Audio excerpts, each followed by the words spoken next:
Halo, kembali lagi dengan saya Kenya Hidar Mustafa. Sekarang saya sudah kelas 11 TJKT. Kali ini kita akan bahas tentang SWOT analysis. Yang pertama, apa sih itu SWOT?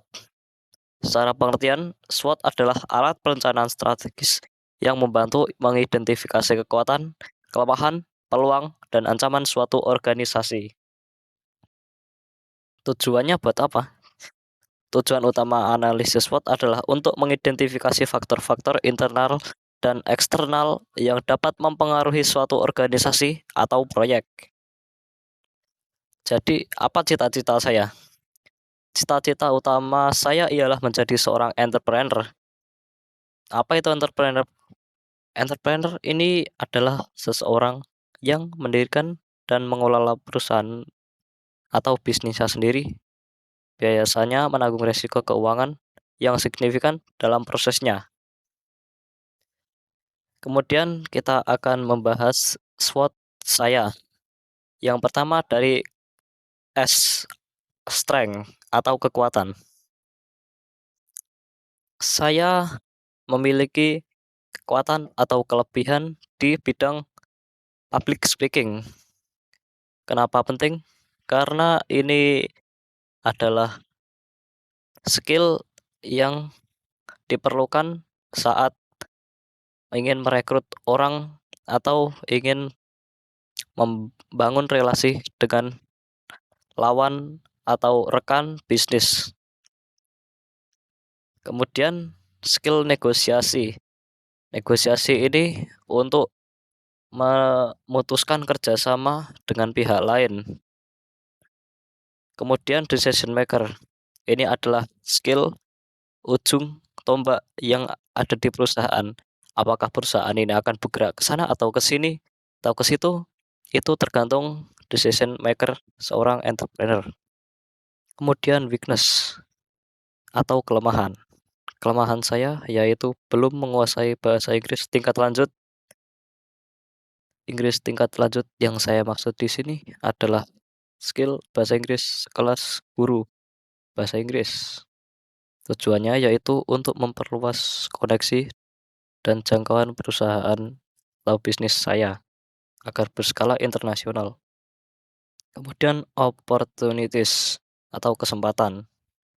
Kesempatan yang bisa saya ambil itu ada satu, magang saat kunjungan industri, dua, mengikuti kursus online, yang ketiga yaitu side hustle. Sekarang lagi diperluin seorang entrepreneur. Kemudian threats atau ancaman bahaya dari pihak luar, yaitu banyak pesaing, ada potensi gagal, kemudian kurang modal. Sebenarnya kalau kurang modal itu bisa bicara kepada teman atau orang yang ingin memodali kalian saja.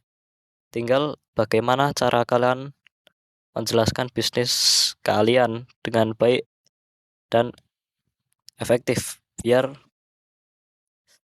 pendana kalian itu bisa yakin dengan kalian.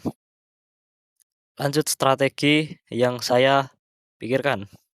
Yang pertama, menjadi pembicara untuk suatu instansi atau perusahaan. Ini untuk melatih kepercayaan diri dan skill public speaking saya. Kemudian belajar setiap hari secara disiplin untuk melatih mental saya. Kemudian magang untuk mendapatkan pengalaman. Ini agar saya lebih cepat growth-nya dibanding orang lain. Kemudian mendominasi pesaing agar tetap bisa unggul. Itu sudah basic sekali. Kemudian belajar dengan bergerak cepat. Belajar dan bergerak cepat ini penting ya untuk growth. Yang terpenting itu growth. Kemudian rencana aksi konkret saya. Yang pertama kita bahas tentang skill public speaking saya. Saya berencana untuk mengasah skill public speaking saya setiap hari dengan menggunakan internet yang saya miliki, dan saya ingin mencapai targetnya. Saya ingin menjadi pembicara seperti Mark Zuckerberg Itu kalau kalian tahu, dia adalah pembicara yang bagus. Kemudian mengasah skill negosiasi. Ini akan saya lakukan setiap hari dengan menggunakan internet, cermin, dan lawan bicara. Kebetulan saya mempunyai tiga-tiganya, jadi saya bisa langsung melakukannya. Kemudian target saya dari skill negosiasi adalah menjadi seorang sales profesional atau setingkat dengan Timothy Ronald. Kemudian saya akan belajar cara decision making yang efektif. Itu akan saya lakukan setiap hari dengan menggunakan internet juga untuk bisa mengambil keputusan yang bijak di saat sulit.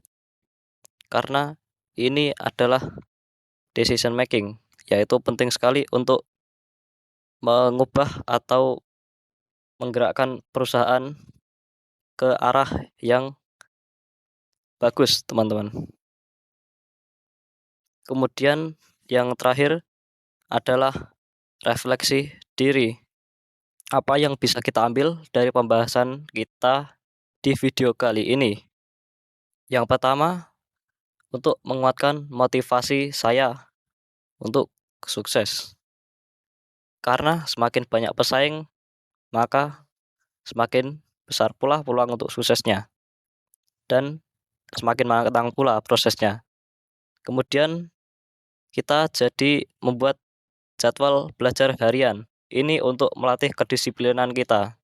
Karena kalau cuma belajar sehari, 2 hari, atau mentok-mentok 1 minggu, itu akan memutus kedisiplinan kita. Yang nanti setelah kita bolos 1-2 hari aja, kita akan jadi semakin males. Dan lebih mudah lupa atau susah untuk kembali konsisten seperti dulu lagi. Yang terakhir adalah konsisten, baik itu perkataan, perbuatan, dan pikiran. Kalau pikiran kita sudah jelas rencana ke depannya mau kemana atau bagaimana, itu akan sangat mudah. Kemudian perkataan. Perkataan itu untuk janji.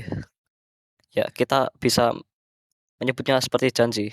Kalau kita sudah mengatakan ini, saya ingin sukses, tapi aksimu cuma berbaring di kasur sama scroll TikTok doang, itu hanya tong kosong berbunyi nyaring, gak ada artinya perkataanmu. Kemudian perbuatan. Ini perbuatan adalah yang paling penting setelah pikiran.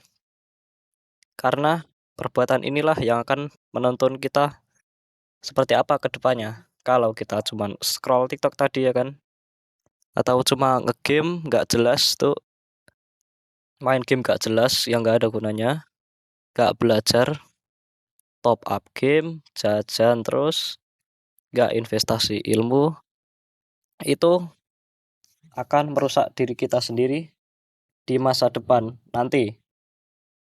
Oke, mungkin itu saja yang bisa kita bahas di video kali ini.